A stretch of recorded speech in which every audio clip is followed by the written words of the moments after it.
Hello friends, welcome to Tamil trader Raja. இன்றைக்கி நான் இந்த வீடியோவில் பேச போகிறது வந்து மணி மேனேஜ்மெண்ட்டும் ரிஸ்க் மேனேஜ்மெண்ட்டும் எப்படி பார்க்குறது, அதாவது நான் எப்படி மேனேஜ் பண்ணுறேன் அப்படிங்கிற மாதிரி. ஒரு லாட் வாங்கினா எந்த இடத்துல வாங்குவேன், எவ்வளோ ரிஸ்க் வைப்பேன், இப்போ சேஃபாக வெளியில் வருவேன், ஒரு நாளைக்கு எத்தனை எடுப்பேங்கிற மாதிரி நான் வீடியோவில் அதில் போடுறேன். மார்க்கெட்டில் நிஃப்டியில் பார்த்தோம்னா 800 பாயிண்ட் ஜம்ப் ஆகிருக்கு. நம்மளை பொறுத்த வரைக்கும் மார்க்கெட்டு எவ்வளோ ஜம்ப் ஆனாலும் சரி, லோவானாலும் சரி, அதை பற்றி பிரச்சனை இல்லை.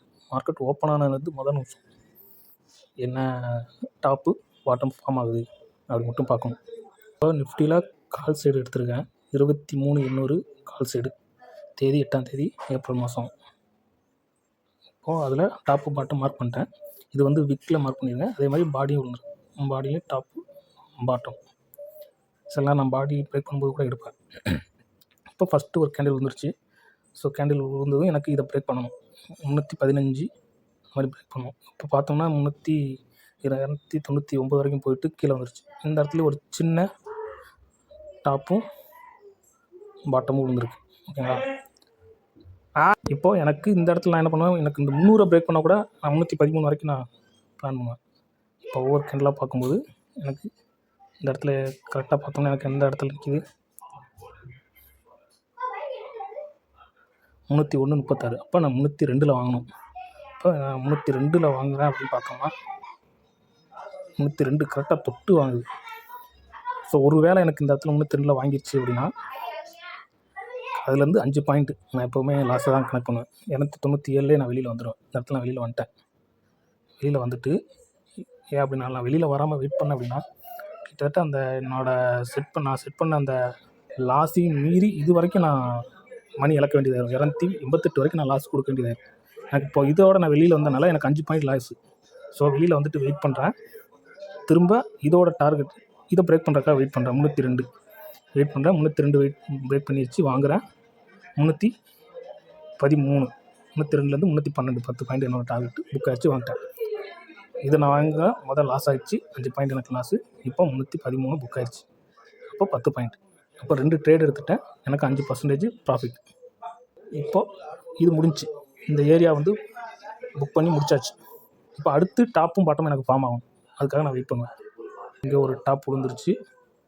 இப்போ பார்த்தோம்னா அடுத்து ஒரு பாட்டம் விழுந்துருக்கு. இந்த இடத்துல 294 ஒரு பாட்டம் விழுந்துருக்கு. ஓகேங்களா?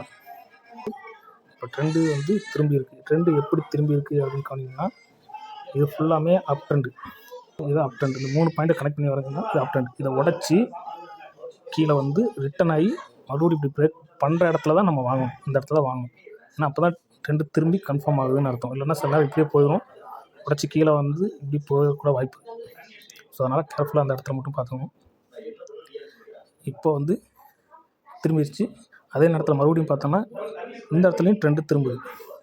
அப்போ இந்த இடத்த பார்த்தோன்னா உடச்சிருக்கு, கீழே வந்துருக்கு, மறுபடியும் போயிடும். அது இது வந்து ட்ரெண்டு திரும்பலை, இது வந்து ஒரு ஃபேக் ட்ரெண்டாக வந்து போயிட்டு ரிட்டன் ஆயிருக்கு. எந்த இடம் உடச்சிருக்கு அப்படின்னு கணக்கு பார்த்தோம்னா இந்த இடம் தான் உடச்சிருக்கு. உடச்சி மேலே போய் கீழே வந்துட்டு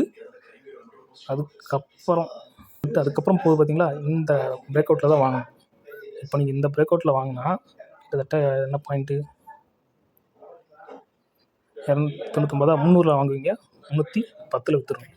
2வது ப்ராஃபிட் வந்துருச்சா? இது ஓகே. இது வரைக்கும் நீங்கள் எப்படி பிரேக் அவுட்டில் ப்ராஃபிட் வாங்குறது இதெல்லாம் முடிச்சாச்சு. அடுத்து முக்கியமான விஷயம் என்னென்னா, இப்படி நீங்கள் வாங்கினது லாஸில் போகும்போது எப்படி நீங்கள் மேனேஜ் பண்ணணும் அப்படின்னு பார்த்தீங்கன்னா, இப்போ இந்த இடத்துல பிரேக் அவுட் ஆகி இவ்வளோ கை வந்துருச்சு. உங்களுக்கு அடுத்து இது ஒரு டாப்பு கிடச்சிருச்சு. ஓகேவா? இப்போ கை கிடச்சிருச்சு, லோ வந்துருச்சு. இப்போ அடுத்த டாப்பு பிரேக் பண்ணுறதுக்காக வெயிட் பண்ணுறீங்க. அப்படி பார்த்தோம்னா உங்களுக்கு டாப்பு கிடச்சிருச்சு. இப்போ நல்லா கவனிச்சா 343.8, 344 வாங்கணும்னு வெயிட் பண்ணுவீங்க. அதே மாதிரி இந்த லைன் வந்து பிரேக் பண்ணுது உங்களுக்கு. நீங்கள் கண்டிப்பாக வாங்கியிருப்பீங்க 344. அப்படி வாங்கின உடனே மேலே போகாமல் உடனே உங்களுக்கு கீழே வந்துடும். அப்போ அதுலேருந்து நான் சொன்ன அதே 5 பாயிண்ட் இல்லை 3%, 43னா 57. இதுலேயே நீங்கள் ஸ்டாப் லாஸ் போட்டு வெளியில் வந்துடணும். அப்படி நீங்கள் திரும்ப மேலே போகும்னு நினச்சி இது வரைக்கும் லாஸ்லாம் புக் பண்ணாமல் வெயிட் பண்ணிவிட்டு திரும்ப போகணும்னு நினச்சிங்கன்னா உங்களுக்கு இது வரைக்கும் போகும். உங்களுக்கு அதையும் பிரேக் பண்ணி மேலே போகும். பார்த்திங்கன்னா அந்த கேண்டு மேலே போயிருக்கு, இதில் இறங்கி திரும்ப மேலே போயிருக்கு. உங்களுக்கு கான்ஃபிடென்ட் கிடச்சிடும், ஓகே மேலே தான் போகுது அப்படின்னு. நீங்கள் வெயிட் பண்ணுவீங்க. அடுத்த கேண்டிலே பார்த்தீங்கன்னா மொத்தமாக அடித்து கீழே வந்துடும். இவ்வளோ மேலே ஃபேக்காக உங்களுக்கு மேலே போகிற மாதிரி போயிட்டு கீழே வந்துடும். திருப்பி மேலே போகிற மாதிரி கால் வெயிட் பண்ணி பெருசாக அடிச்சிடும் உங்களுக்கு. எந்த அளவுக்கு அடிச்சிருக்கு மட்டும் பாருங்கள். ஸோ நீங்கள் இவ்வளோ பெருசாக அடிச்சிடும். இந்த இடத்துல மேக்ஸிமம் என்ன நடக்கும் அப்படின்னா, இந்த இடத்துல சைக்காலஜிக்கலாக நீங்கள் பிரேக் பண்ணியிருக்கோம், கீழே வந்தாலும் திரும்ப வெயிட் பண்ணியிருப்பீங்க, மேலே போயிருக்கும். 2-3 டைம் உங்களை கன்ஃபியூஸ் பண்ணிக்கிட்டே இருந்திருக்கும் இந்த மார்க்கெட்.